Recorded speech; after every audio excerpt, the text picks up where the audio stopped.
Welcome to Washington East to West Sports. This is episode 19.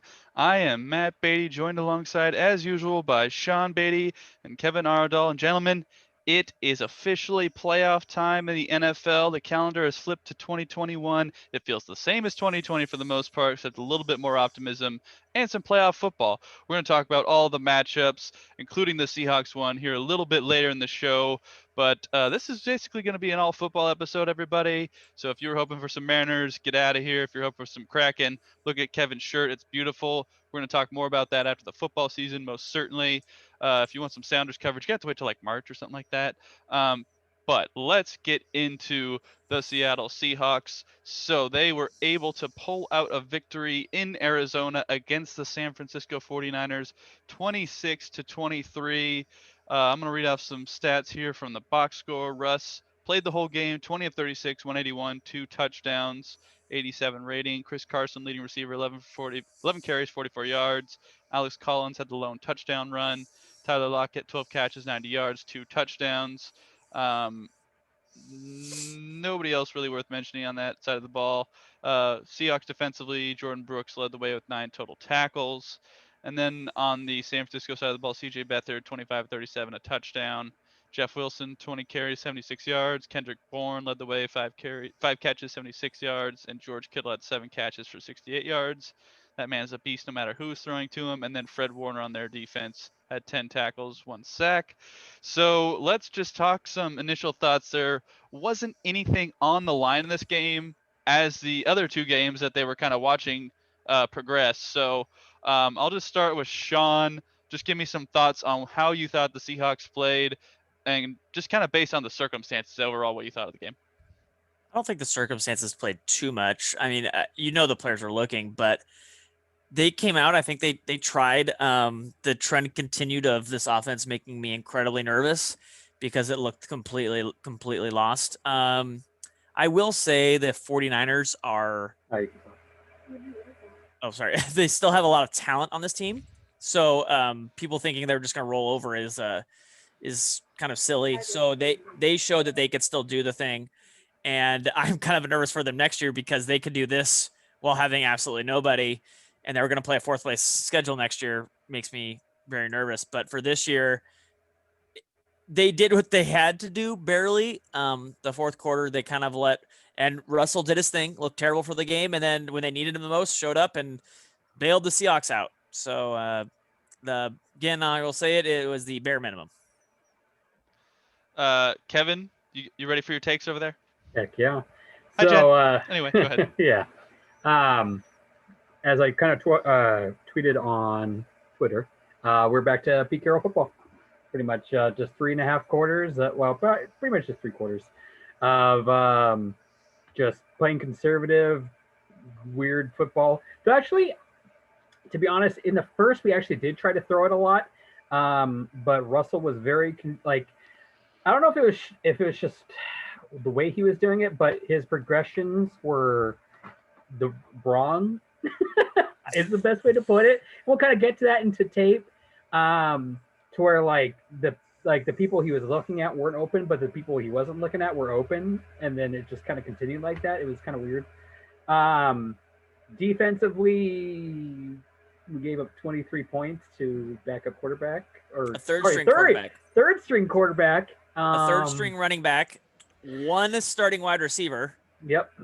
And two linemen out here. We're not looking great, defensively. Even with people were like, "Oh, Jamal Adams is out." It's like Jamal Adams wasn't really doing a whole lot there. So they did enough to win.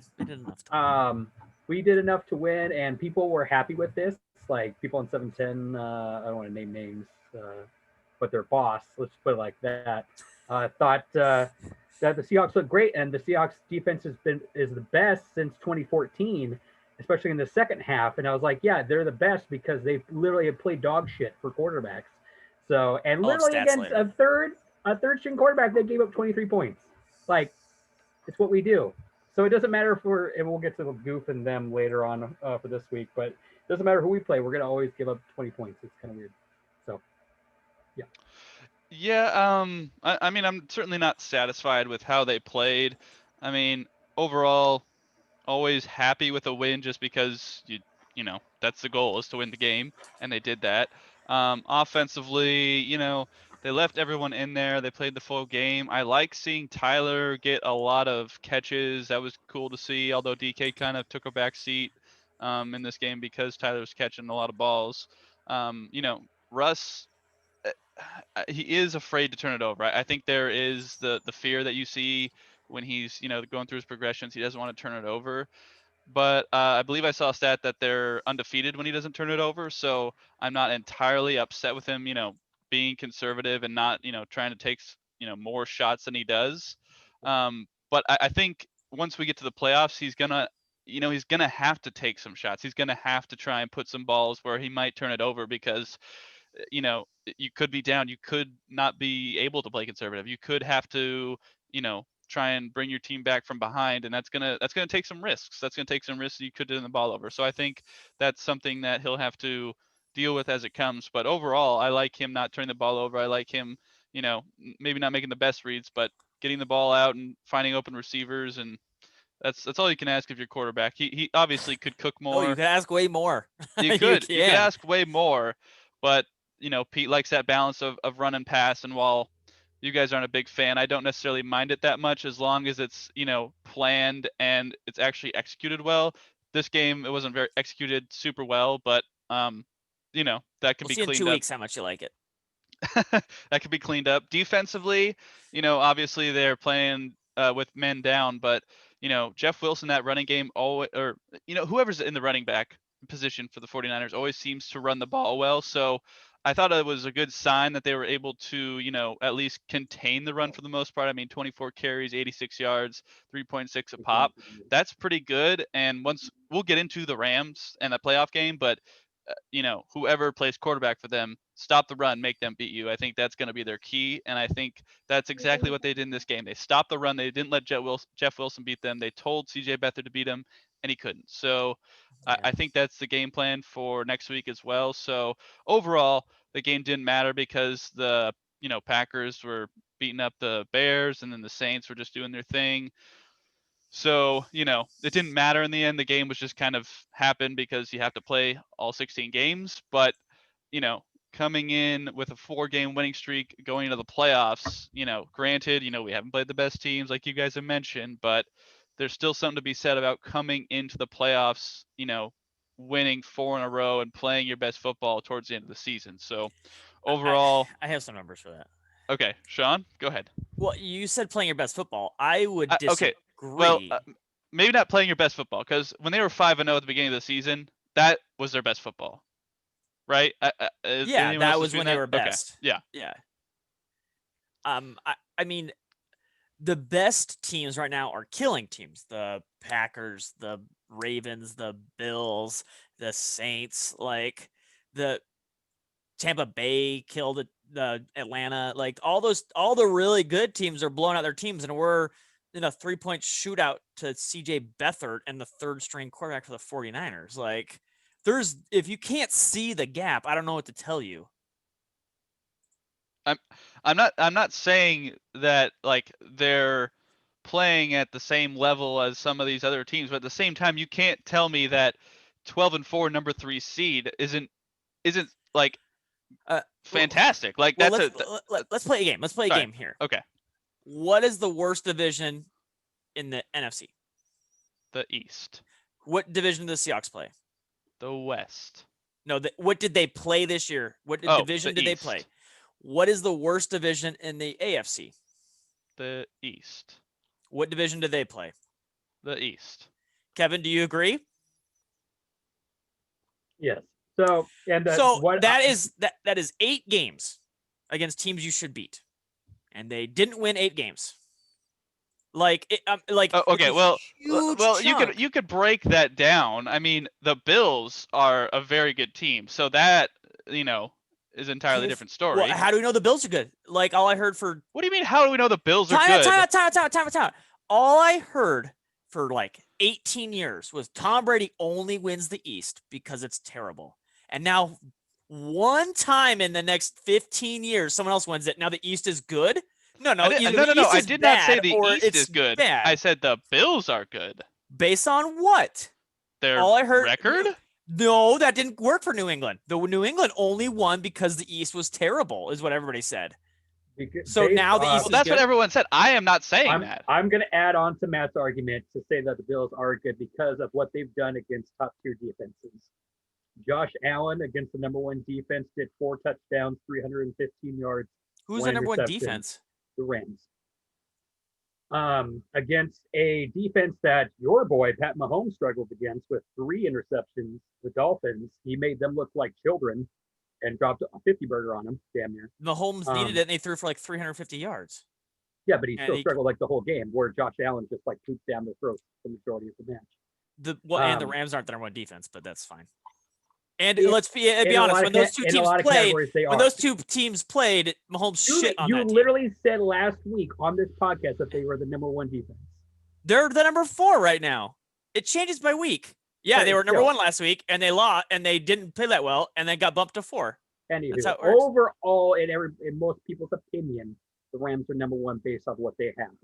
It's going to fluctuate every week, yes, but the Rams overall pretty much are the number 1 defense. The Pittsburgh was 2 and then jumped to 1. It's not like they with maybe the exception of the Saints, whose defense the Saints is 2 and they're 2 again this year. Ridiculous. Yeah. Actually, number 3 right now is Washington, which is like kind of surprising. But what I'm saying is like what he's doing against very good defenses is nutty. But he didn't have like an insane crazy year, so he had to play bad against other teams though. He had a pretty crazy year. Yeah, but he didn't be the best quarterback. So he should have. Last year he was literally at like a 53 completion percentage, and now he is way the fuck above it. Like, he played the NFC West, so he had to play good defenses. Like, well, with the exception of us, and Arizona, kind of. So you say which he lost Arizona's the top team or top defense. He lost Arizona, but yeah. On a freaking Hail Mary, like literally a Hail Mary. Yeah. But like so that's why I'm saying the Bills are good because of what they've done against, and their defense has been solid overall. They beat Pittsburgh. I'll give you that. Yeah. They beat a good team. They beat the Rams too, and they beat the Rams. The Rams become like a suddenly good team. I mean, they're in the playoffs. Well, yeah, but so are the Bears. So are Washington. The only thing that's not good about the Rams is Jared Goff. And that's a most. Hold on, Sean. Yeah, what is your argument here? That's what I'm curious. Kevin got me distracted. I'm just saying the Seahawks had an incredibly easy schedule. So the bare minimum, they should have won 10 games. Bare minimum. And then on top of that, the 49ers just explode. So, I mean, 12 wins is nice. Okay, but here's the thing, though.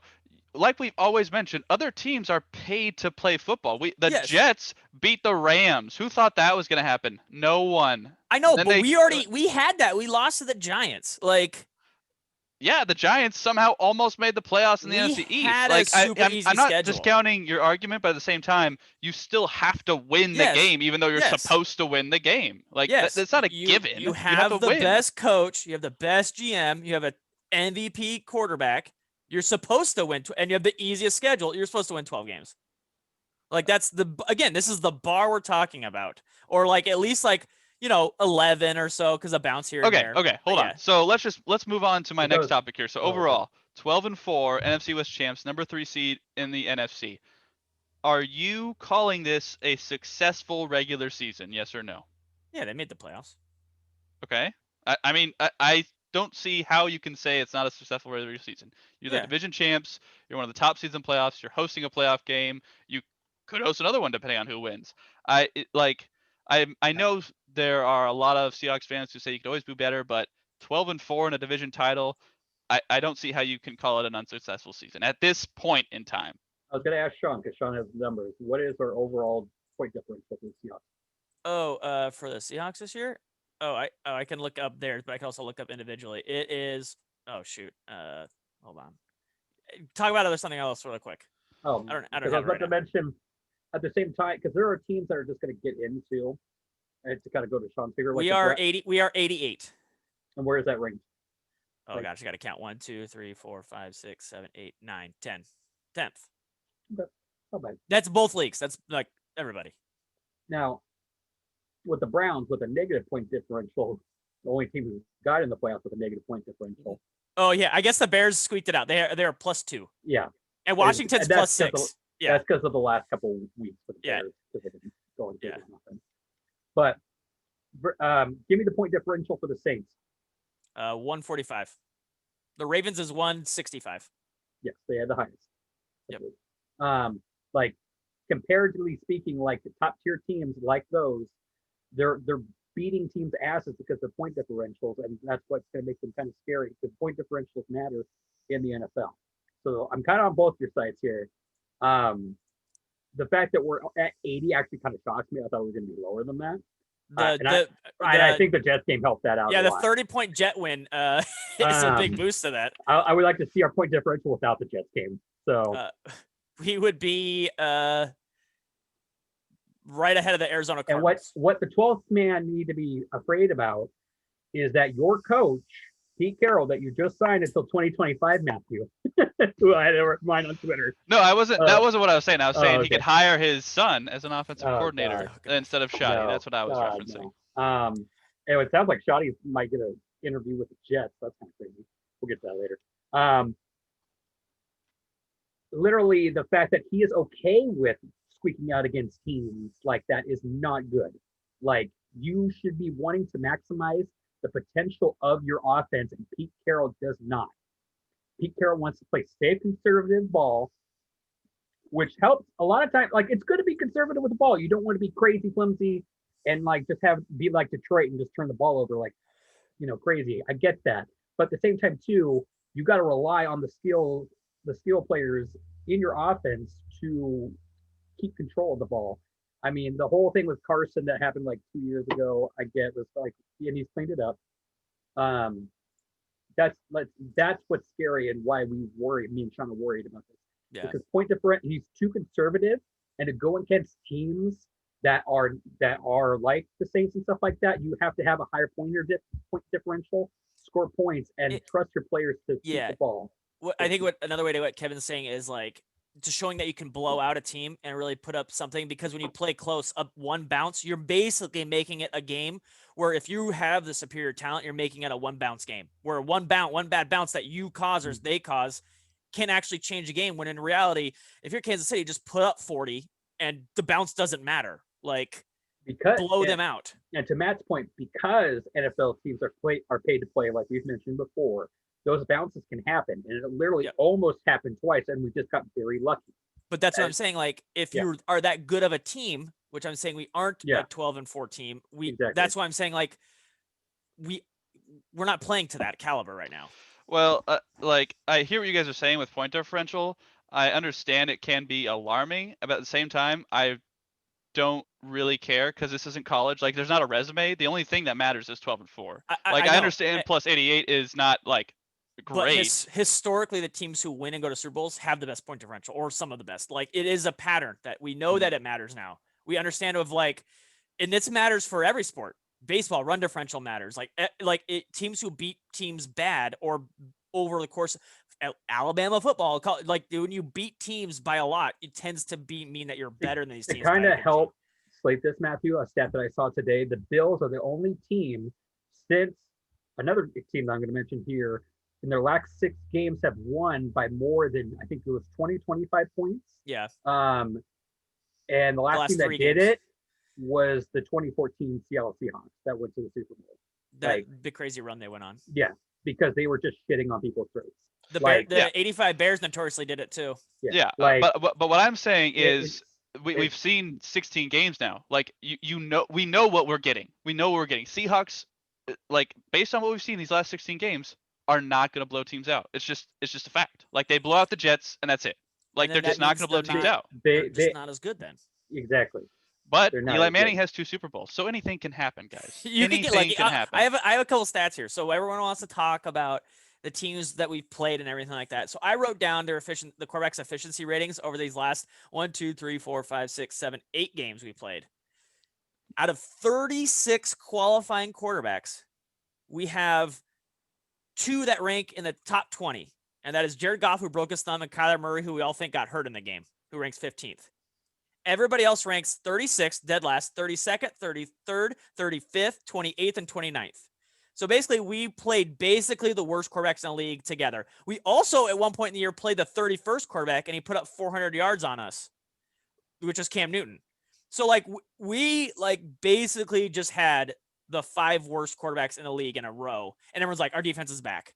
I go, I got news for you guys. Those guys aren't going to be playing now. Those guys are all eliminated, except for Haskins, I guess. But he's going to be eliminated on when do they play? Well, Sunday. Haskins is cut, so he is eliminated. Oh yeah, sorry. But, Yeah, he got cut. He was so bad he got cut. But it's we if you can't see that there's a problem here, or like the talent we have played has affected how the defense looks. I mean, maybe they're playing a little better, but the alarming stat of how bad the quarterbacks have been against us is what's got me very scared. Well, we'll get into the playoff preview here in a little bit, but let's kind of recap the season here. So I do want to mention in this game, DK got his yards record, breaking Steve Largent's record. Tyler got his catches record. So I want to hear your guys' offensive and defensive MVPs. Russ is not counted in this because Russ is obviously probably the MVP of the offense. So I will go ahead and start. For the offense, I would narrow it down to 2 guys. So I'm going to give a MVP and then a rookie of the year. So I would give the MVP to DK because he really came on this year. I think he showed how good of a receiver he can be. Granted, you guys always kind of knock him. He's not as good as he could be, and he needs that work. Obviously, he could always be better, but I think overall he was the standout player in this offense besides Russell. Especially since Russell's throwing the ball. And then on the offensive rookie side, I would say it would be Damian Lewis because that man stepped into many different roles on that offensive line. And, I don't have the grade in front of me. Sean probably does. But I think he played really well as a rookie this year, being asked to do so much. He's, trying to block these tough guys like Aaron Donald and, all these Montez Sweat from Washington, all these Chase Young, all these tough guys. So I think, it's promising to see a young guy step in there and have a pretty good rookie season. And he does have some experience around him, so that obviously helps. But Dwayne Brown probably mentoring him a little bit, and some of the other guys kind of bringing him up. I think that's a good sign for this offensive line to come.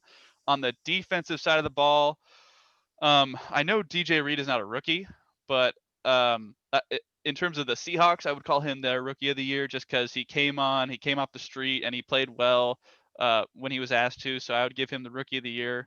And then the MVP, I mean, I'm going to give it to KJ Wright just because I know Bobby is the heart of that defense, but I think KJ just showed, 10 years in the league, just how much experience he has, how well he's able to read plays and read offenses. And, I like Bobby, but I think KJ really showed his value to this team. And I hope they find a way to sign him to maybe another couple years just to, help Jordan Brooks come on up and maybe coach up Cody Barton, Ben Burke-Herbin. So I think those would be my picks for offensive and defensive MVP and rookie of the year. Kevin, what do you think? On offense, I think the MVP would be DJ Reed. Mainly because he got him into decent field positioning. Because pretty much anytime he got pinned back on the 10, we did nothing. If you want me to get a more realistic, answer, I guess it would be. See, I have trouble giving it to DK or Tyler, just because they both kind of fell flat after halfway through the year. They both had really ridiculous seasons, and I'm glad they broke the records and all of that. But it's I don't know. There's just a lot of it. It wasn't their usual stuff, and I think part of that is a little bit of Russell too, in his progressions that need to change a little bit going through them and the speed that he does. So I guess I would say DK just because the whole 1,500 yards and touchdowns is pretty good for a sophomore. So there is stuff to improve on, footwork, route running, hands, a bunch of stuff. Defense, I'm going to actually be serious on this one. Their defensive MVP was Michael Big Dick Dixon. Just putting the ball within the 10. Like I know it's special teams, but like the fact that you're pinning your opposing offense back within the 10 is so huge, especially against this defense that needs that, because they give up a lot of crap a lot of times. So it gives them like a couple of you know downs to kind of get their crap together. If you wanted a little bit more realistic version, I guess, if I were to go rookie of the year, I'd actually probably give it to Brooks, because Brooks has literally like 16 less tackles than Jamal Adams on the year, and Jamal Adams like plays every down. So yeah, Brooks has just been playing, especially towards the second half of the year. Just Brooks has been playing out of his fucking mind. MVP overall, I think it's just combined between Bobby and KJ. They both have been playing really damn good. Or actually, I don't know. Puna Ford's also been playing really fucking good too. So Don't you steal mine, Kevin. I'll just say it's a combo between. I'll let you have that. I'll say combo between Bobby and KJ. All right, so my turn. Okay. Yep. I will say offensive MVP minus Russell. Most valuable player was DK Metcalf. Like Kevin said, I think Tyler in the beginning of the year, I think was the most valuable, but Tyler disappeared completely. Where DK disappeared a large part of the time, but he was kind of there when you needed it, and especially what was it? Not this week, but the week before, he had that one catch when we needed it. He did drop a pass, but we needed the first down, and he got it. So I think DK is the MVP. The best player was actually Brown. I think the one consistent on the offensive line, Dwayne Brown, needs to get a lot more love. But I can't call him the MVP. And then I think you're right. The offensive rookie is Lewis. He's pretty good. It's hard for a rookie to come in, and I mean, he's surrounded by guys who got hurt. The other three next to him, other than Brown, got hurt at some point. So they're shuffling guys in and out, and a huge part of O-line is consistency. And as a rookie coming in and having no consistency around you, he still played well enough that I think obviously he's rookie of the year, because there wasn't really any other really offensive rookies that to speak of. Well, I would say Swain. Swain had but I think Brown obviously had more of an impact. Yeah. It's just because Swain never freaking got a chance. Named David Moore taking up his time. Outside of Damian, I would probably give it to DJ Dallas, actually, but that would just be me. Yeah. I mean, because he had to come in a few times and play when Carson and Hyde and everybody's banged up, and he played well enough, It's just hard because really no rookies. Yeah, there weren't many rookies to choose from, for sure. Yeah. I will have a different take. The best player, I think, on offense or on defense is a three-way tie between Bobby, KJ, and Puna. In that order, I think that's kind of the order. But like Puna, like Kevin said, needs to be talked about. That dude was absolutely massive. Everything he does, he grades well, like eye test well. Everything is just fantastic. The MVP is not any of those people. It is Reed. Reed came in with absolutely Dunbar was trash, got hurt. Griffin was inconsistent, but Reed came in because they wouldn't play Ugo for some reason. But Reed came in and actually solidified corner play. Like there was a period of time where it was really bad. Like right before Reed got there, people were running down the sideline. Blair, Adams, Shaq, even Ugo a little bit, Dunbar. Like no one was covering anybody. And Reed really came in and like you could kind of count on him, which is like, I'm not saying in the future he's going to be MVP, but when they needed him to the last 10 weeks or so, he's been very good and at a position of weakness, I think. So I would give it to Reed. He kind of saved this defense, or like has been the guy they needed the most to step up, and he did. They needed someone in that DB room to step up, and he did. Mm-hmm. Rookie of the year is Brooks. Brooks has played really well recently. So it has to be him. I mean, again, not a lot of rookies playing on offense or defense. I think though, if he had got more snaps, he would have been able to rival with Alton Robinson. Yeah, but he just didn't get enough. Yeah, and Brooks was rough in the beginning, but I agree with Kevin. Like he came on strong at the end. Again, he's gonna have a real test here in a couple weeks against. If they win, they'll probably play the Saints.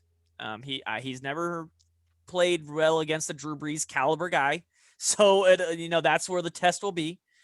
But he has to be rookie of the year for the defense. So, and Kevin was right. Dixon needs more love.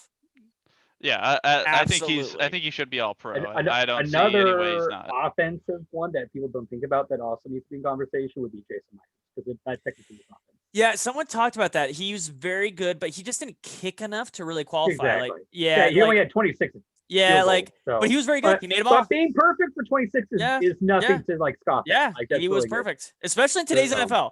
Like, there's a lot of kickers who missed a lot of things, Yeah. and a lot of So- teams would want back. So, And I'm going to recap our season predictions for the Seahawks as well as the division standing. So Sean and I both predicted 10-6. So I'm happy to be on the under on that one. Kevin predicted 9-7 for the Seahawks. I said depending on some Well, stuff. I know. No, I no, went back Kevin- and played. Kevin, Yeah, I know. yeah, Kevin Yeah. did. I would say this. I picked us to lose to the 49ers twice, and since the 49ers exploded and we Yeah, won those that's two true. games, I think me and Matthew were kind of right. You know, if Jimmy plays, if they had their full force, who knows what would have happened? I think we know. But I mean, And I didn't expect the Cardinals to fall off the face of the earth. In the Yeah, last yeah, they 7 were games. really hot early, and then just like, but they Mhm. were young. We talk about that every week. and you guys went Niners, Seahawks, Rams, Cardinals, and then I went Cardinals, Seahawks, Niners, Rams. So nobody got it right. But you know, I did pick That's the really Rams football. to win 10 games. you did pick the Rams to win 10 games. That is true.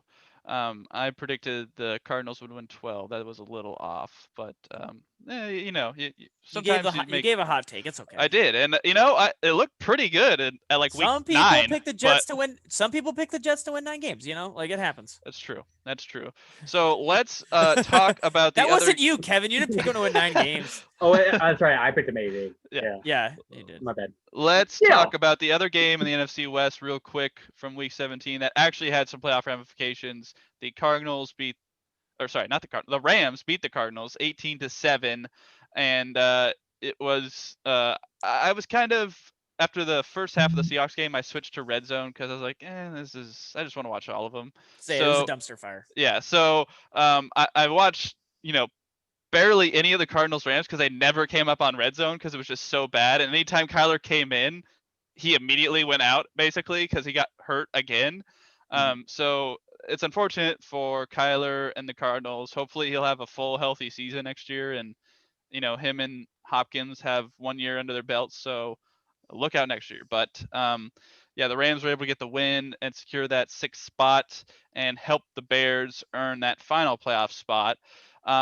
Anything else stand out to you guys in the final week of the season when it comes to playoff jockeying? I thought it was quite interesting to watch the Browns beat the Steelers when they didn't play all their guys, and now they're going to play the Steelers again with all their guys and some of not their guys. And I thought that was an interesting result, as well as the debacle on Sunday night. Now, I don't know what you guys think about the whole thing, putting in Nate Sedfeld, tanking, what have you, but based on some of the reaction that I've seen from players, like that is not like tanking. I know, Sean, you've talked about this, and some teams probably do it, but I don't think tanking is a way to inspire a locker room. So, I mean, if you're a guy on the Eagles, like, what are you thinking when you see Sedfeld go out there and, the Eagles are kind of tanking? Like, why not let Jalen Hurts try and come back? Like, if you're a player on that team, you're still playing for something. You're still playing for a job. And to have your coach basically put in a guy who hasn't played all year, you have no reason to put him in the game to see what he's got. Like, there's no point. It's like, to say they would have won the game, who knows? But to do that to your players, like Doug Peterson is, I don't know. I think he'll be fired midseason next year, personally, especially if he keeps on the Carson Wentz. Should be a fire off. Yeah, if he's on the Carson Wentz train still, I think he'll be gone. But yeah, any other results catch your guys' eyes out there? Before we move on from that, I want to say I didn't have a problem with it. I would have had a problem with it if the team, the Giants, was above 500, but the Giants won 6 games. They don't deserve to complain about anything. They had every opportunity to win this division just by being like okay or even less shitty, but they were just bad. So like they're like a negative 80 point differential team. They were a bad team. Washington is clearly better. So I mean, you had no business complaining about anything because you're terrible. And I'm gonna be honest, Hurts was terrible. He was absolutely terrible in that game. So uh, I mean, a 40 of 25 passer rating is literally the I think 36 is if you just hiked it and threw it into the ground every single play. He was literally worse than that. He was 7 for 20 for 70 yards and a pick. Like, he was terrible. And I talked about this a couple weeks ago when against the Atlanta Falcons game, or Arizona Cardinals game, he's really inaccurate. He's gonna have to improve that to be an NFL quarterback. But yeah, 35% completion percentage, 3 yards per passing attempt. That was horrible. That was just bad. Kevin, anything catch your eye on the final week? Yeah, to comment on that one, like the only reason why I wouldn't agree with it is because your other players are playing to win, so to speak. And we know Sutfield is not. So it's like it's kind of like a fuck you to, like, for example, like Travis Kelce, or whoever their fucking center is, Kelce. Jason. Is up, yeah, Jason Kelce, sorry. Jason Kelce's out there playing his hardest, and then like when you put your third stringer in bucket mode and then he tears his ACL, like what he tears his ACL for? Because he tears his ACL in a moment to not win the game. Like, did he I know tear the his season, ACL? No, I'm just saying. Oh, like, it was a legit question. I had like, no idea. no, like it's just like that. That's why a lot of the players are pissed. It's like, why, like, we're not playing to win, so we're putting our bodies on the line for nothing. Like, that's why they go to get the paychecks every week, is to win. And they put their bodies on the line for that, and that's where he kind of upped up on that.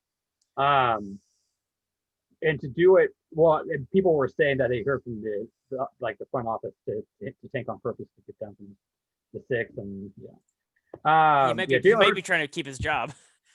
Studfield wasn't really a whole lot better, so yeah. To be honest, it's kind of the Mitch Trubisky thing.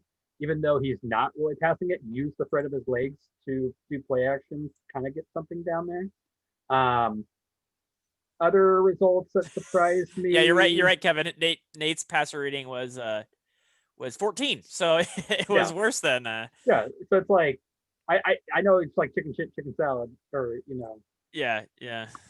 But or douchebag turd sandwich, I guess. There you go. That's what you meant to say. Yeah. The Bills putting the 50 burger on the Dolphins, like, I knew they were gonna win. The Bills were gonna win, but like, Tua looks really bad now. I'm really nervous for Tua.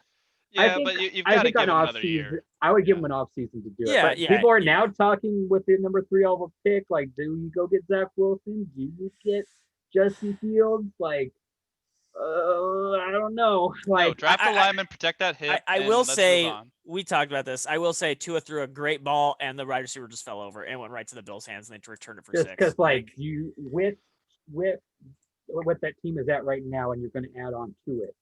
You don't know if you're ever going to get back to that number 3 spot again before you can go get one of these quarterbacks. That's what the kind of discussion is at the moment. I think you stay. I think exactly. I think Tua, one, he came off of that all that time missed in college, come into the year not to get an off season camp or anything, sit on the bench for half the year, and then come in.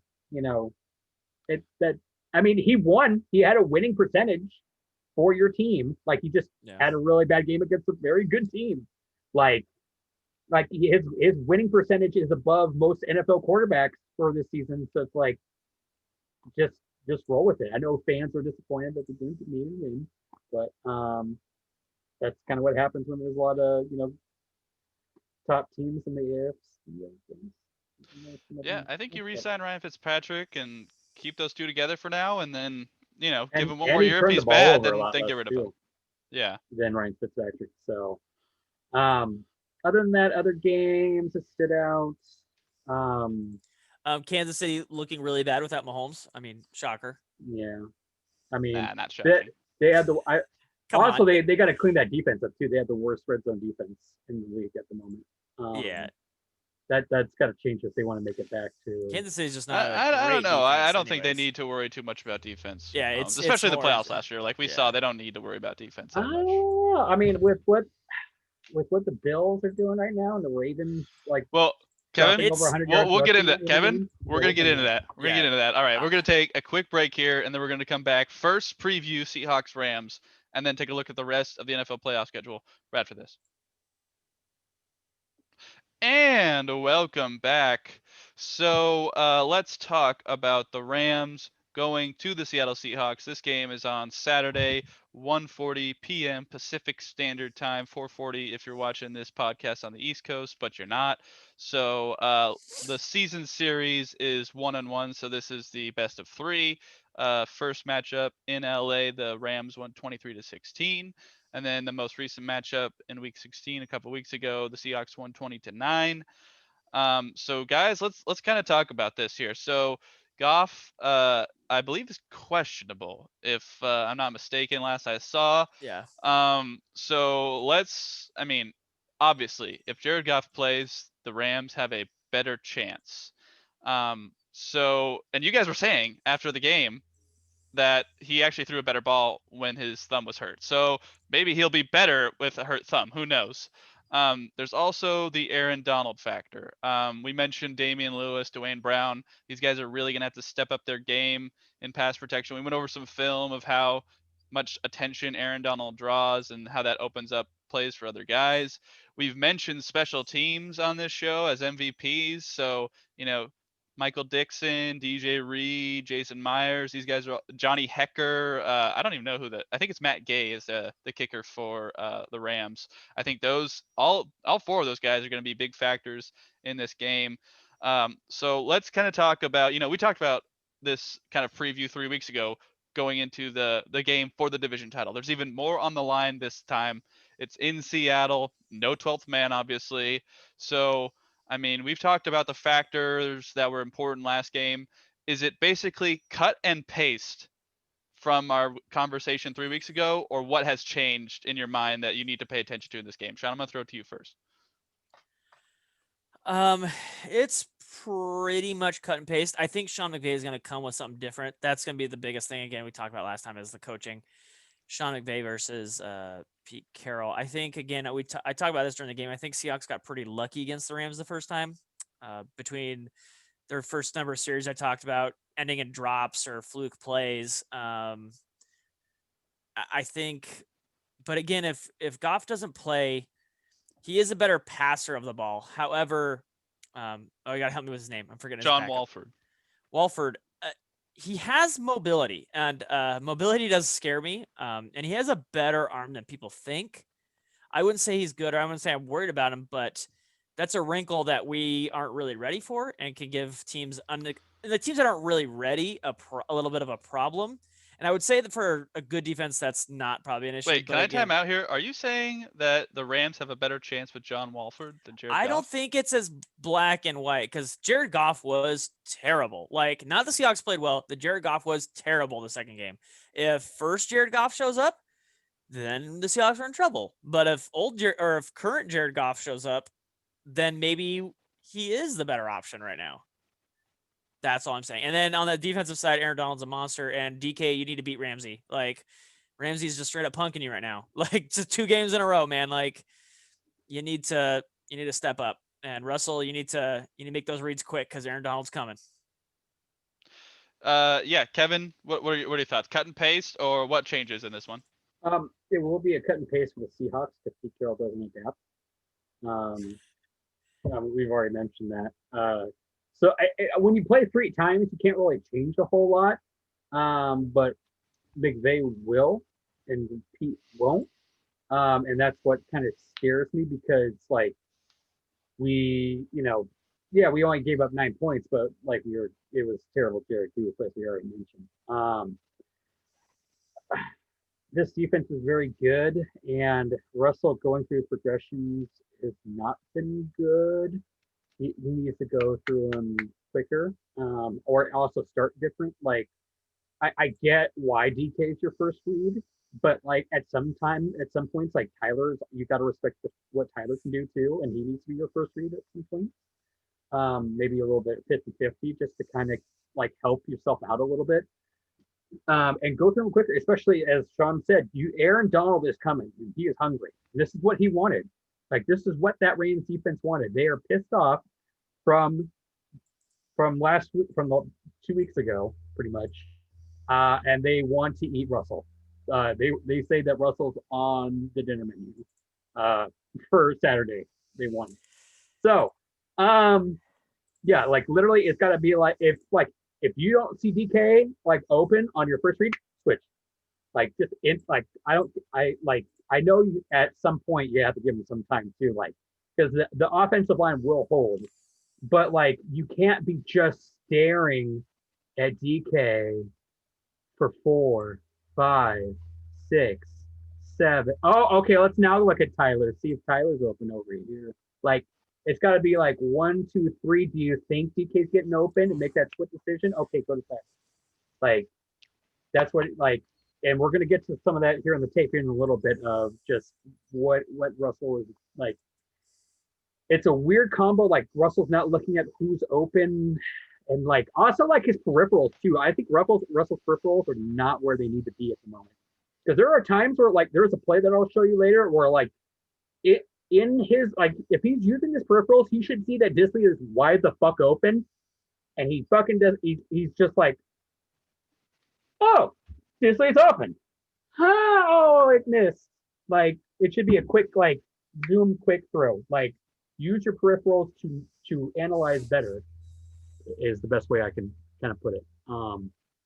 So do you want to like a score prediction right now? Oh, well, let me do my part, Okay, go and then ahead. so I think the key in this game, I don't think it's necessarily cut and paste. I think whichever team runs the ball better is going to win this game. And I say that because when you are the Rams, who are you trying to stop on the offense? You're trying to stop Russ.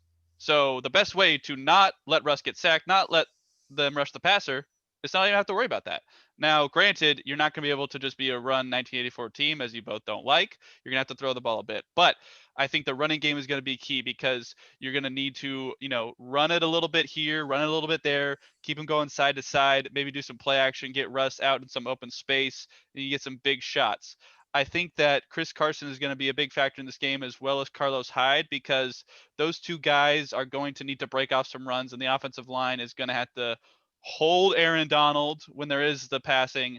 And then when they do run the football, just get off the ball, push him back, and just hope that your running back gets by him. They're gonna key in on Russ. That is the guy you have to stop in order to stop the Seahawks. So I think the running backs and the running game is really gonna have to come to play here. But we mentioned you guys mentioned DK. I think the tight ends are going to have to be really involved here. So I mean Greg Olsen, I mean Will Disley, and I especially mean Jacob Hollister because he's played a pretty big role in the passing game this year. He's got a lot of big touchdowns, and so I think he's going to be a pretty decent factor in this game as well. On the defensive side of the ball, this in spite of who plays quarterback, I think Sean McVay is going to try and run the ball down our throats, especially if John Walford plays because look, if I'm Pete Carroll, if I'm drawing up a game plan against John Walford in this offense, I'm not super concerned about John Walford. I'm more concerned about if Cam Akers plays, about Malcolm Brown, about Daryl Henderson. So I am going to make sure my linebackers have gap integrity. I make sure Puna and those guys in the middle get off the ball well. I'm going to make sure that the edge is set and that a guy can come up, make the tackle, hold up to 3-4 yards of carry at the very most. And I want John Walford to stand back there and say, you know what, John Walford, try and find Cooper Kupp, try and find Robert Woods, beat me with these guys, beat me with Tyler Higbee, beat me with Gerald Everett, but I'm not going to let you beat me with the run game because I know your quarterback isn't as good as the guy who should be playing. Now, if Jared Goff plays, it's going to be a little bit different story. I think you just get in Jared Goff's face, Jared Goof's face, like we've mentioned before. He'll And I think goof you'll it. see a similar story with maybe not necessarily all the drop passes, but bad throws, missing guys that are open, stuff like that. So ultimately, I think that the running game is going to be the key factor here. So I'm going to start with predictions, and I think the Seahawks are going to run the ball not super well. I'm not saying 6 yards of carry, but I think they'll average 4.5. They'll run the ball well enough to open up some passing opportunities, play action for Russell Wilson, get a deep shot down the field. I think DK has a deep touchdown. I think Greg Olsen gets a touchdown in this game, and I think Carson gets in at least once. On the opposite side of the ball, I think it's going to be the Daryl Henderson show, depending on if Cam Akers plays. But I also see Cooper Kupp tearing us up as per usual, and same with Tyler Higbee and Gerald Everett. So I think Kupp gets a touchdown.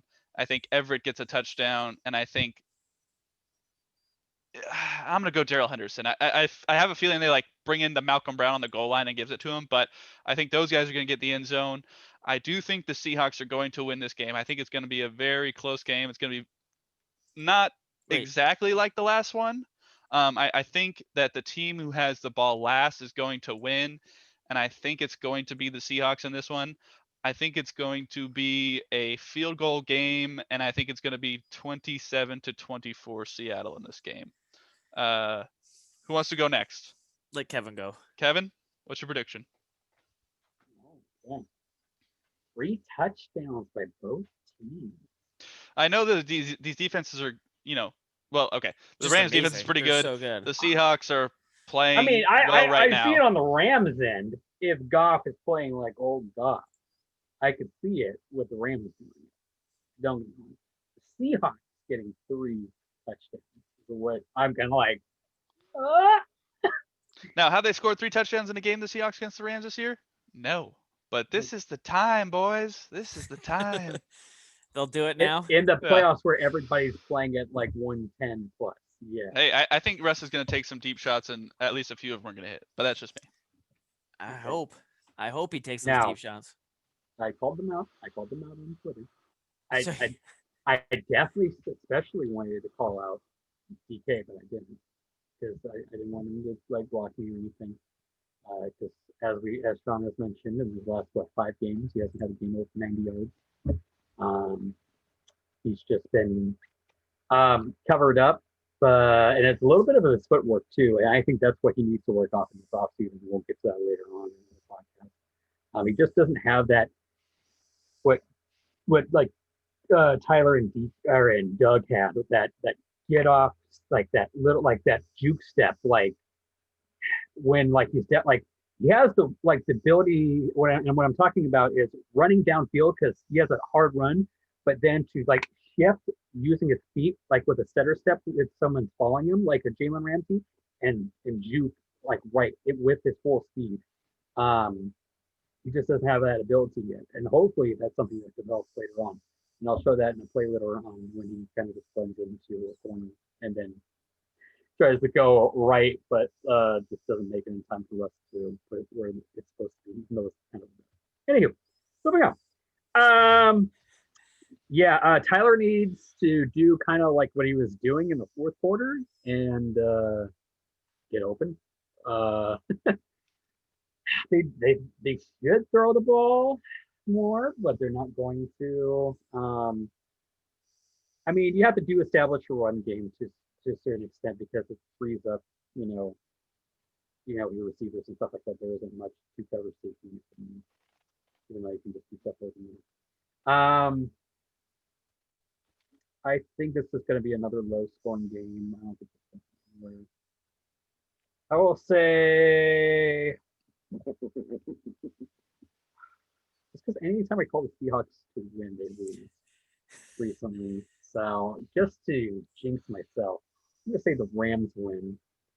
But we now know that you're really picking the Seahawks. No, you're picking the Rams to stop the jinx. That's what you're that's doing. all you're doing. So basically, you're just picking the Seahawks.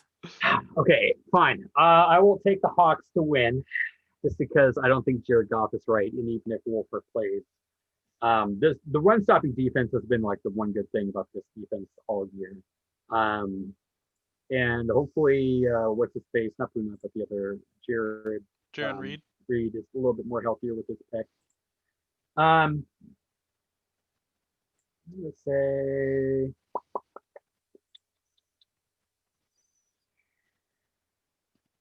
Let's say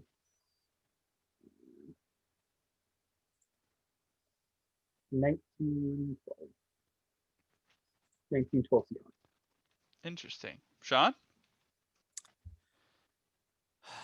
Man, I think Goff will play, but kind of like Murray last week, he probably shouldn't be playing. Mm-hmm. But that's the decisions team makes. I mean, I knew Murray was going to play last week because that's just kind of how it goes.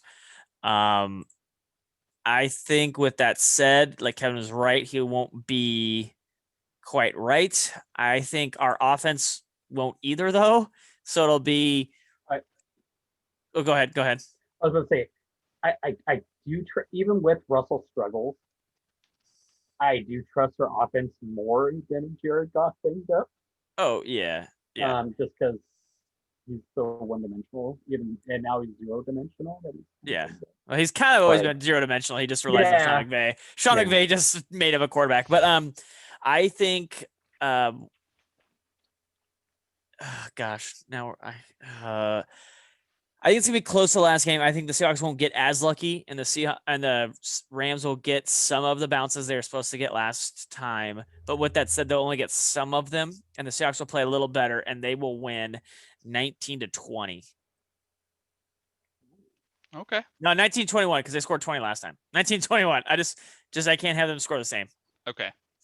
So we all have the Seahawks winning. Tell us what your Seahawks Rams prediction is. Tweet us. I am at Beatty_Matt. Sean is at Sean_Beatty. Kevin is at Kev Believes with the first team believes being a 3. Smash that subscribe button. Leave us a comment what you think, who's gonna win, or go on our Eli Network and just go on our page and comment on our videos there. You can do that as well. Whatever you want to do, just let us know what you think. Let's get into the rest of the NFL matchups now, gentlemen. I am going to go through these. I don't want to score. Just tell me who you think is gonna win. So let's start off in the NFC. Number 2 New Orleans hosting number 7 Chicago. First of all, the line is 8.5 for the Saints. Over under 48. I'm gonna pick the Saints just because obvious. And then I'm gonna go that the Saints are able to cover the 8.5, but I think it's under 48. Sean, what about you? I agree with everything, but I think it's over 48. Kevin? I think we all win on this game because it's on Nickelodeon. Yeah, let's go Nickelodeon football, baby. Yeah. There we go. CBS and Nickelodeon. Yeah. Who's gonna watch it on CBS? That's true. That's You're true. gonna I'm watch gonna, it. watch watch on, I'm on gonna try and watch CBS? on Nickelodeon for sure. Absolutely. Seriously, if you're watching this game on CBS, shame on you. Shame Yeah. on you. Yep. You should be watching it's on literally every commercial. You see SpongeBob doing hey, Exactly. and it's gonna be amazing. Anywho, yeah, the Saints are gonna murder them. Can they put this film on? Can they put this game on Nickelodeon? Because kids are gonna watch. Wait, what's the over under right now? What's the 48. over? Oh, total points. I have 47 right now officially. So 8.5. And is the Matthew, the spread right now is 10. I see. Oh, I take the Saints with the 8.5. Oh Okay. yeah. Oh, way over. Yeah, they're gonna win by 20 plus. All right. Yeah. Number 4 Washington hosting number 5 Tampa Bay. The Bucks are 7.5 point favorites at a 46.5 over under. This game is on Saturday. The game before we mentioned is at about 2 o'clock on Sunday. This game is in the prime time slot on Saturday. And I think Brady is going to not necessarily demolish the Washington football team, but I think they'll earn the win. But I think I think that the Washington football team will not allow them to cover that 7.5 point spread. But I think it's going to be over. I think Alex Smith is going to surprise some people with how good he's going to play in this game, personally. Sean, what do you think? I keep really hoping Alex Smith is good, but he hasn't been good this year. I really want them to win. I want Washington to win, not because screw Snyder, but I want Alex Smith to do well so bad. But and Chase Young calling out Tom Brady, love it. However, there is a reason that Kevin calls him Tom Bay. He is going to win. They will win. They will win big. They will definitely cover the spread. I don't think they'll cover 45 only because I don't know how much the Washington team is going to score to contribute to that. I think that the Tampa Bay will score a bunch of the points and then they'll kind of take out some people. Kevin? These other 2 NFC games are not going to be very entertaining. I'm gonna go against my former self is gonna look at me and be like, "What the hell are you smoking?" Because I've been Tampa Bay all season. But this ain't gonna be that game, boys. I'm gonna tell you why. One, Tom Brady this season has played terrible at night on night games. All of his night games have been absolutely horrible. Which he is playing at night. And on FedEx Field too. Let's not forget what FedEx Field. That's true. He could tear his ACL. Secondly, he doesn't do against, especially at night, against really good pass rushes. We saw what the Bears pass rush with just what's his face alone, Khalil Mack. Now he's got Monte Sweat, Chase Young, and some other first rounders all after that ass. I think Tom Brady might struggle a little bit actually, just because I think he's going to be under duress. Because that's the only thing that Tom Brady doesn't like is people in his face, especially since he's 43. Now the thing is, though, I don't trust Washington TVD's offense at all. Like, so this is what makes it hard. Like, I think Alex Smith has the potential. I think he just needs to get it out of his own head. Like, I think he's been in this just because with the whole injury thing, like, kind of messed him up. Like, and also he doesn't have the weapons that he didn't get. But I mean, they still have a decent running game and what's his face, a wide receiver. And Logan Thomas has kind of emerged as an okay tight end. So I think we could see a potential upset. I'm still gonna take Tampa Bay, but I'm gonna give Washington the points. I'm gonna say it's gonna be under. What's it? 8 points, right? 7.5. 7.5. I'm gonna say it's under. Okay. I'm gonna say it's probably gonna be close, just because I think he's gonna have people in his face. Tom's not gonna be able to move. Maybe like a 5 point game. It's playoff football. I could be easily convinced any of these games are close, but yeah. All right, let's move to the AFC here. Buffalo, number 2, hosting number 7, Indianapolis. Bills are 6.5 point favorite, 51.5 point over under. This one, I looked at the Colts and I thought, that's a pretty good team over there. But, the Bills just look really good lately. So I'm not going to bet against the Bills Mafia that's going to be at the game for the first time this season. So I think the Bills are going to win the game. I do not think they're going to cover that 6.5 point spread. And I do think that it's going to be over 51.5 up in Buffalo. Kevin, what do you think? We know how many they're letting in there. I think they said like 4,000 to 5,000, something to where they can spread out, something like that. Oh, okay, let's say I'm like, because with Bills Mafia, that's just COVID waiting to happen. Philip Rivers has been kind of, from what I've seen he's been like hot and cold in his last 4 games. Like he's just had like kind of not, I want to say like not rustle it like ish, but just kind of like that defense is solid. But so is Buffalo's defense. I just trust that offense is just moving right now, to be honest. They played a pretty solid defense in the Dolphins, and they just pooped all over that. I don't think they're going to drop a 50 burger like they did on the Dolphins, but I could see this being probably maybe win by 12 points. I would probably take the Bills. It'll probably be like 35, maybe 35-21, maybe. But yeah, I'm gonna take the Bills. Sean?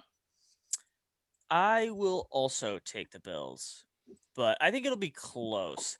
I have all year been like, oh no, not the Colts, not the Colts, not the Colts. And then I just, they're a good team. They have pieces. Great, well. Yeah, any team in the playoff grades well. I mean, like you make the playoffs. Like I said, with the Browns have a negative point differential going in, so yeah, Cleveland doesn't grade very well. I take that immediately, but actually Cleveland. Oh, actually, never mind. That's why I was like, oh, they don't grade well, but Cleveland, yeah, they're not great. They're actually probably the worst. Actually, the Bears are 15. That's average. So. And 16 teams or whatever make the playoffs, or close to it now, or whatever it seems to be. But the Colts I underrate because I always think of like Kansas City, Baltimore, Pittsburgh, all those teams. So I always underestimate the Colts. The Colts are a solid team. I think the deciding factor will be Bills fans actually being able to watch their freaking team be in the playoffs forever. And actually have something to cheer for. I just don't think. I think it's largely going to depend on which Colts team shows up. Best Colts team shows up, they'll win. But they're just so inconsistent. They're like the Cardinals, and they could beat anybody, but they can lose to anybody. They lost to the Jags this year. Let's just and with that being said, with an inconsistent team like that, I have to go with the Bills because they've been more consistent than the Colts. The number 3 Steelers are hosting the number 6 Browns. Steelers are 3.5-point favorites. Over/under is 47. This one I would have taken the Browns, but in light of the recent COVID stuff and them not having a head coach, I think that is not going to go well for Cleveland. And we're going to probably hopefully talk about the COVID stuff, if not this episode, hopefully in a future episode. But I am going to take the Steelers just because they don't have a head coach, and that's really the only reason. I have not really been inspired by the Steelers brand of football this year. We've all mentioned how they were like 11-0 and really were like how. And I think Cleveland has come on fairly strong. Baker's not the best quarterback, but that run game carries him. I don't think it's going to be enough without a head coach in this game. So I think the Steelers are going to win. I don't even think they're going to cover the 3.5 though. I think the Browns are going to be within a field goal somehow. And I think it's going to be under because it's an NFC or AFC North game, and those are always like 10-7 or something like that. So I don't think they get even close to the 47. Sean, what do you think? I think this is going to be like the game I want to watch the most of any probably game other than the Seahawks game in the first round, because this has the best O-line versus the best D-line. The Browns O-line's the best, and the Pittsburgh D-line is the best. It's strength versus strength. The other side, it's crap versus crap. Pittsburgh's offense is terrible. Cleveland's defense isn't great. Pittsburgh can't pass. Cleveland can't guard the pass. So I don't. Yeah, and we saw this team completely turn around in one offseason with getting a new head coach. Like, we can't deny that he didn't help turn this team around and like call reasonable plays and do all that stuff. I don't know. Do you know the rules? Can he like still call plays away from the game? Like, how does that work? That's what I was kind of confused. Like, why wouldn't you just put him in a skybox by himself? Or can he like call from like a remote area? As far as I know, he is not. All the reports that I've seen today, he is out for this game. There's no possible way he can coach. That is what I've seen. Well, he can't be on the sideline, but can he still like coach? I don't know what technology they have, but it sounds like no.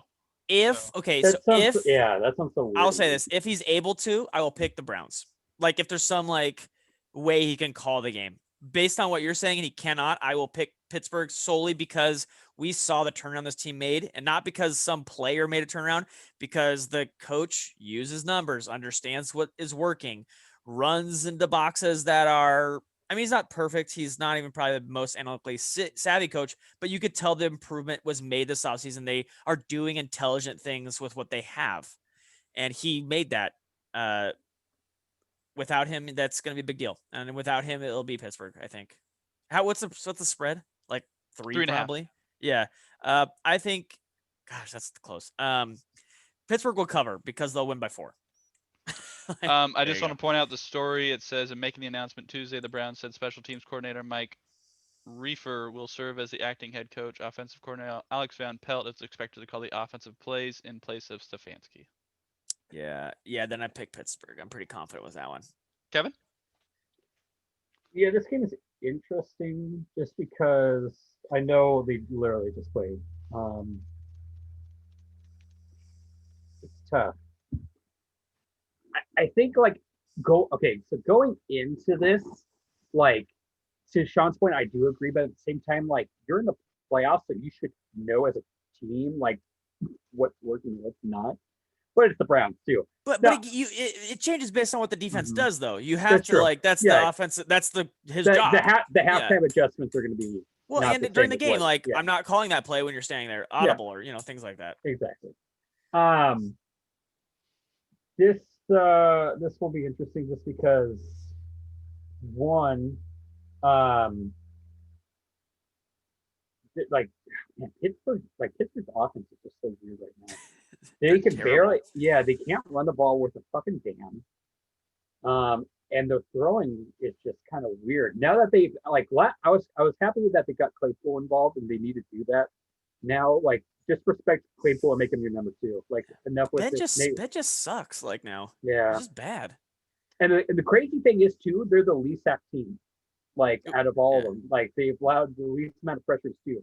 Like their O line is actually good too. It's like, because Ben gets rid of it. Like we know that like sacks are largely a quarterback stat. So like Ben just and gets Ben rid is of it. also not the easiest to bring down as well. That does true. help him quite a bit. But like this whole Nate Washington and whoever the Deontay Johnson, like knock it off. Like Claypool is just now your number 2, Juju's your 1, and let the other like enough of this. Like he's that big boy because he's like what 6'3", 6'4". Yeah, because he's compared to DK. They compare him a lot to DK. Like that needs to be your number 2, like clearly. Just stop fucking around and just do it. God, that defense is so good. That defense, however, is the number. So they're the least sack team compared to they're the I can't speak because I've been working too much. Spread differential for sacks. They have the most sacks compared to offensive giving up. Yeah. And TJ Watt's just been a monster. They rank the best. That whole front seven is just so good. Yep. Though on the other hand, you have the Browns who have just a very good balanced attack. Like you have 2 beast running backs. Jarvis Landry's a beast. Fucking Austin Hooper's a beast. And even like Higgins and stuff like that is just been impressive. And Baker has been playing better in the second half. It's just going to be a matter of fact of how that defense plays against. Yeah. Because I think there'll be a decent enough balance. I will take. If you're a Browns fan, just be happy that you made the playoffs too. Like that's just a win in itself. I mean, come on. At 11-5, no less too. Like that after all the seasons you've had. Like if you lose this game, you should still be happy. Like that seriously. division. Talk about that division though. The third team won 11 games. Exactly. Yeah, 3 teams entered your playoffs. Like, be happy. Come on, Bengals. Their quarterback exploded. He exploded. And they have the top ranked safety now too, which is kind of funny. So they can add on to that. They have the number 5 pick, so it'll be 2. Anyway, getting off that point, Steelers will take this point. All right. So the Bills Colts are on Saturday at 10. Steelers Browns are Sunday in prime time. And then the final game for the AFC is number 4 Tennessee hosting number 5 Baltimore. This is a 10 a.m. game on Sunday on ESPN. Ravens are 4.5-point favorites, and the over/under is 54.5. This is the one game I am going to take the lower seed. I do believe that the Baltimore Ravens are going to run all over the Tennessee Titans, and the Tennessee Titans are going to try and run Derrick Henry all over the Baltimore Ravens, but will not be successful. Try to get it to A.J. Brown, and it just won't be enough. I think that this will be a high-scoring game. I think there's going to be a lot of points put up. I think Lamar Jackson avenges his demons from last playoffs and wins this game. I don't think they're going to cover that 4.5-point spread. I think it's going to be about a field goal game, but I do think it's going to be over the 54.5 that they have there. Sean, what do you think? You guys argue. I think the hottest team coming into the playoffs is Baltimore. Ever since the poop bowl, Lamar Jackson. He wasn't pooping. He said that. No, that is. Don't lie. He was pooping. Ever since then, they have been dominating teams. And yeah, they played bad teams, but they've been dominating teams. Like giving up 3 points, winning like 38-3, 40-10, like just dominating people, like embarrassing teams. If they're back to like running the offense that got them or got Lamar an MVP, like they're back to their old identity. I think the swagger's back a little bit. Swagger's back. And I think Tennessee's defense has been absolutely terrible this year. I thought they'd be much better. That offense for Tennessee, fantastic. That defense, just as horrible as the offense has been fantastic. So I think this might be Chiefs, Rams, 45-49. No one's stopping anybody. I am going to go Baltimore, but what's the spread again? 4.5 for Baltimore. I say Baltimore covers. Kevin? Okay. Yeah. So, and this is No, never what- mind. Never. Oh, go ahead. No, Go yeah, ahead. yeah. No, you're Go right. ahead. You're right. Yeah. Okay. Those What I were was going covers. to say is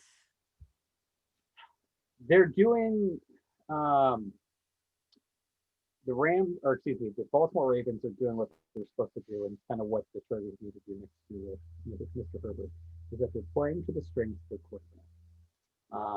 You're not asking Lamar Jackson to be fucking Pat Mahomes just doing crazy fucking throws downfield. Like he's a runner. Don't get me wrong. He can pass the ball still, but like you're utilizing his legs, you're using J.K. Dobbins, Ingram, and the other Gus Edwards.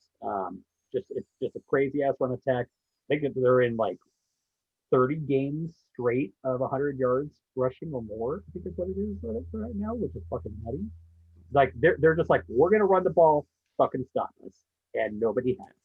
Like it's like the opposite of what you'd expect because we preach passing the football on this fucking podcast.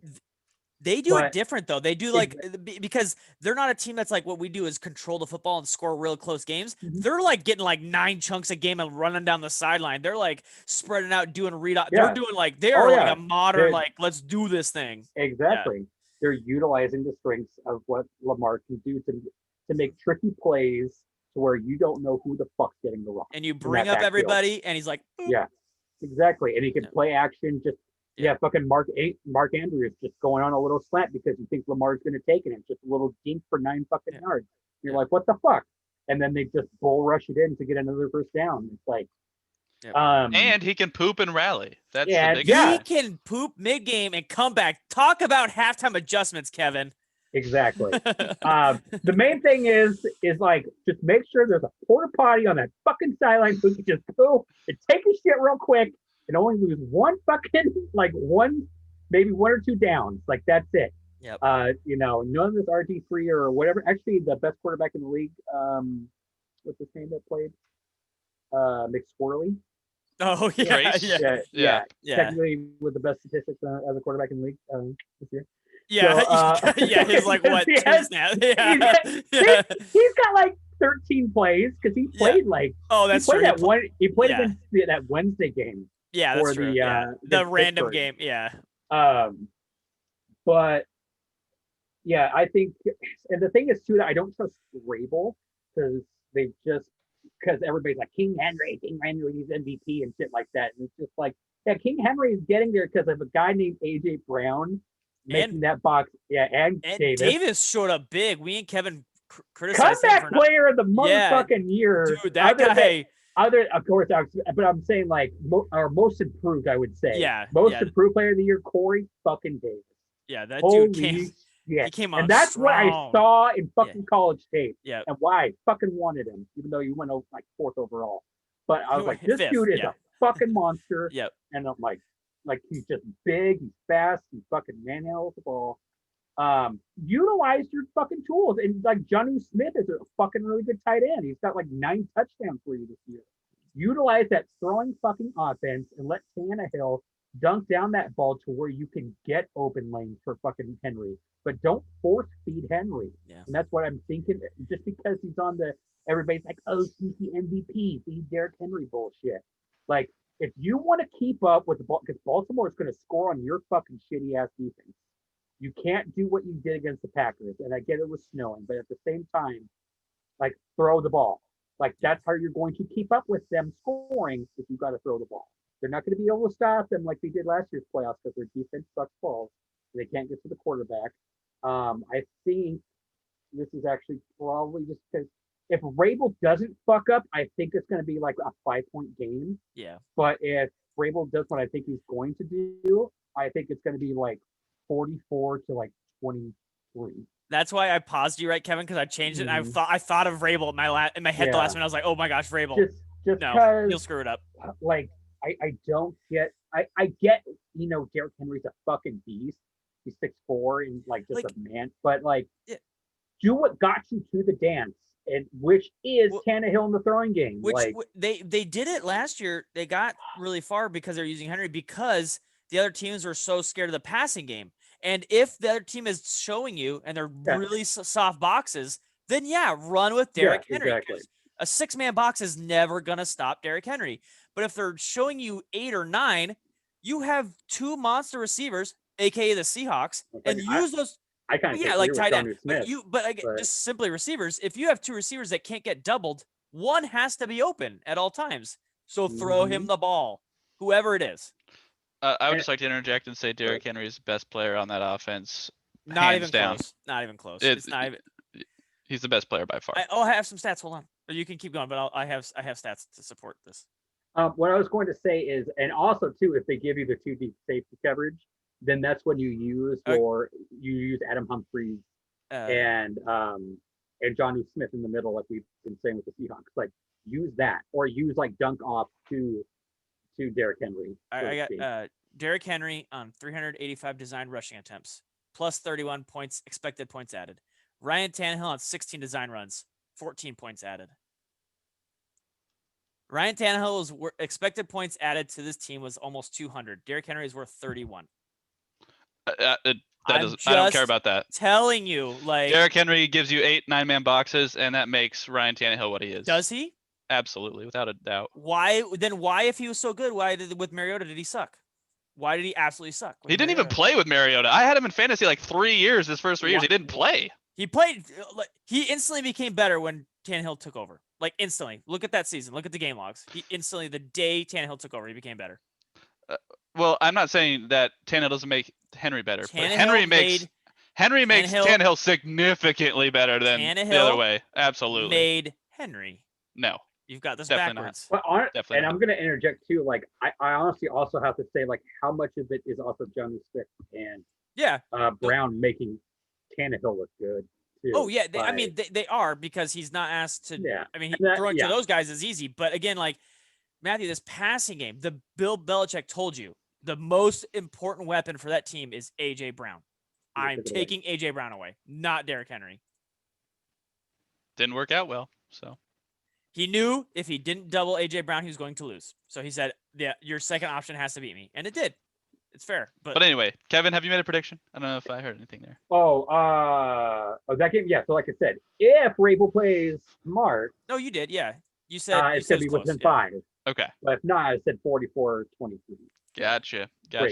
Let us know what you think of the playoff matchups. We are coming down here to the final 8 minutes of the show, so I want to touch on one I'm gonna try and get 2 in here. So let's talk about our Super Bowl predictions from the preseason, and if we are sticking with those in the playoffs currently seeded. So before the season started, I picked Green Bay and Kansas City. You both picked Kansas City and New Orleans. Are you guys still confident in that pick? And if you're sticking with that pick, who are your second picks? So I'm going to start. So both the teams I picked are 1 seeds. It's not going to be easy, but the fact that it's going through Lambeau, the fact that it's going through Arrowhead, I think they will collide in the Super Bowl. I still think Patrick Mahomes takes it. If I'm picking 2 other teams, I think that could unseat those 2. I am definitely taking the Buffalo Bills. That would slot in if the Chiefs do not make it. I think the Bills, could beat the Chiefs. I don't see it happening because I'm going to stick with my original pick. And then on the NFC side, New Orleans, they're playing well right now. But honestly, you guys are gonna have your eyes go big. But if I'm picking another team, the way the Seahawks played in the first 5 games, if that team shows up, that team's going to the Super Bowl. Like I see, like just defense hold enough, and that offense playing the way it was. I think the Seahawks could beat any team in the NFC, but that's, granted they have to play like they did the first 5 games of the season. Sean, are you sticking with your original pick in the preseason, and who are your number 2s then? I got all the way here. I might as well. I mean, I would say the 3 teams, Buffalo, Saints. The 3 teams, the Saints, Bucks, and Green Bay in the NFC are very, very good. I will stay with the Saints. I actually think Green Bay is the 3rd team in the NFC. The other 2 teams are so well balanced on offense and defense. I'll go Saints as my number 1, and I'll go. Oh man, I'll stick with what I had before, and I'll go Green Bay too. It's in a coin flip over Tampa Bay. I'll go Green Bay too. And in the The AFC. I'll go Baltimore as my 2. Ooh, okay, interesting. They're playing hot right now, man. They are. They are. They are. And if Lamar Jackson's like MVP Lamar Jackson, he's tough for anybody to cover. I know you and Kevin were like on the fence about Baltimore and Kansas City in the preseason, so that's it's not entirely surprising. I mean, if their quarterback's hot, I mean, it's gonna. Yeah. Kevin, what do you think? We're sticking with your original first of all. No. Oh. Well, on one end. So with the NFC, I will stick with the Saints because you're getting Michael Thomas back. And they're playing as long as Drew Brees stays healthy. That's the main thing. Just because I know those ribs aren't still a full 100%. If Drew Brees stays healthy, then they're probably going to be Alvin Kamara will be off a COVID list, I think. He should be. Yeah. Should. Yeah, It's should not be. official yet. But even then, like fucking Ty Montgomery had 100 yards. Like it honestly doesn't look like. I mean, Latavius Murray is also a fucking like monster. So it's because Matthew knows that running backs, Derrick Henry's the best running back, and that's the reason that they turned around. Yeah, it doesn't. It's all about not anybody running back can do it. Just don't worry about it. It's yeah. Yeah, Alvin Kamara didn't help out Taysom Hill at all. They lost. They lost with Taysom Hill. So yeah. That defense doesn't get the respect that it should. That defense is fucking amazing. There was a lot of Pro Bowl stuff, in my opinion. That should have been on there. My number 2 would probably be Green Bay. Their defense has played. The thing is, their defense has played better the second half, but they also haven't played anybody good other than the Titans in the second half. So the Titans defense is terrible. Exactly. Well, I'm saying no, like Packers defense. But they played in the snow. Like that game was coming down. I would like to see that on in a dome. Well, it's going through Lambeau, so. And that's the thing too. So I would probably put Packers at 2. My new pick, just because they're playing hotter, is Bills. That defense is just rock solid. Despite the game they played against each other this year? Yeah. I mean, they've won they've won 9 out of their last 10, and they've been shitting down people's throats other than Kansas City. And the reason why because I think it might come down to those two, and I would take the Bills over them, is because Kansas City's defense has just played like dog shit, especially in the red zone. You were saying 9 of the last 10. Well, the Bills have won, or the Bears have won, or the Bears. Kansas City's won 10 out of the last 11. I know. I think it will be a nice shootout. I honestly want that's the AFC Championship I want to see. Yeah, look, I'm just saying because Josh Allen was pure shit in that game. Like he was. It was also raining too, so. We'll see how it goes. I think he's playing better than what he was. He was. Josh Allen had a weird season. Crazy hot, was complete shit in the middle, and then turned really good again. Yeah, and Stephon Diggs is just pooping on people right now. So, yeah. I just think that you're going to have more 3 and outs with the Chiefs versus the Chiefs stopping them getting them 3 and outs, type of deal, getting them off the field. I think you're going to have more time on the field for the Bills. That's why I would give it to them. I would then put the Chiefs at 2 just because Patrick Mahomes is just a psychopath. So he's very good. The Ravens are playing hot right now, but the fact that they're so one-dimensional, if a team plays like what the Titans do and shuts that down, that whole run game down, then they're just, it's like, what are you? And a team probably will do that because there's Pittsburgh's defense is very fucking good. The Browns defense is very good. The Bills are very good. What else is in that freaking Colts? Very good defense. Trying to think of all the AFC real quick. Ravens they're their own selves. So it's I think they're going to go against they're going to find a good defense that's going to be able to shut down Lamar and shut down that run game, and then you make Lamar throw, and that's something that he's not great at. Not as good at. Yeah. So that's why I think there's going to be a team that's going to find that. And that's why I would take the Chiefs at 2, just because even though their defense is terrible, Pat Mahomes and that offense will just. All right. Well, let us know what your Super Bowl prediction is. Tweet at us. I am at Beatty_Matt. Sean is at Sean_Beatty. Kevin is at Kev Believes. The first thing he believes being a 3. Smash that subscribe button on YouTube. Leave a comment. Evan Belt keeps leaving comments. He said, Sean, speak up. I hope you spoke up in this most recent episode. So 'cause I Evan will was probably yelling. comment. Oh, sorry about that. So, maybe calm down a little bit.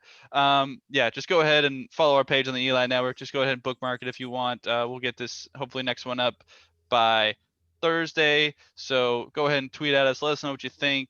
And then, any other stuff you want to talk about in the Northwest? I mean, it's 2021. Let's talk about some other sports because, the Seahawks are going to be done by February, COVID pending. We'll talk about that hopefully next episode. So, gentlemen, anything you guys want to plug real quick? Just Anything follow else? us on Twitter so you could DM us horrible yeah. things that say horrible things to us. Also, if you have any cool Seahawks memes or funny videos, we'd love to see those too. I always get like a good Seahawks meme. So anything you want to share, Seattle sports, Northwest sports wise, let us know. And the show's more fun when everybody participates. So let us know what you think and try and get involved when you can. And gentlemen, we're all gonna be watching on Saturday.